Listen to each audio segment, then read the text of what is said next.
পরম প্রেমময় শ্রী ঠাকুর অনুকূলচন্দ্রের স্বহস্তে লিখিত সত্যানুসরণ থেকে পাঠ করছি। আজকের বিষয় দান। দান করো, কিন্তু দীন হয়ে প্রত্যাশা না রেখে। তোমার অন্তরে দয়ার দরজা খুলে যাক। দয়া হিসেবে দান অহংকারের পরিপোষক।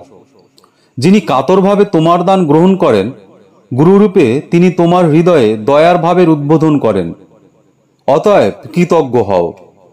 যাকে দান করবে তার দুঃখ অনুভব করে সহানুভূতি প্রকাশ করো, সাহস দাও, সান্ত্বনা দাও। পরে যা সাধ্য যত্ন সহকারে দাও। প্রেমের অধিকারী হবে, দান সিদ্ধ হবে।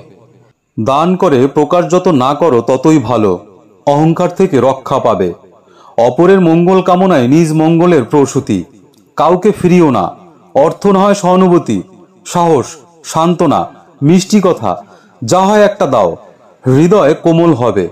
ধনী হও, ক্ষতি নেই, কিন্তু দীন এবং দাতা হও। অহংকারী ধনী মলিনতার দাস, তা জ্ঞানকে উপেক্ষা করে। ধনবান যদি অহংকারী হয়, সে দুর্দশায় অবনত হবে। বন্দে পুরুষোত্তমম। ভিডিওটি ভালো লাগলে চ্যানেলটি সাবস্ক্রাইব করে আমাদের সঙ্গে থাকবেন। আমাদের নতুন নতুন ভিডিও সর্বপ্রথম পেতে পাশে থাকা বেল আইকনটি কিন্তু অবশ্যই অ্যাক্টিভ করে রাখবেন। কমেন্টে আপনাদের মহামূল্যবান মতামত অবশ্যই জানাবেন। ধন্যবাদ।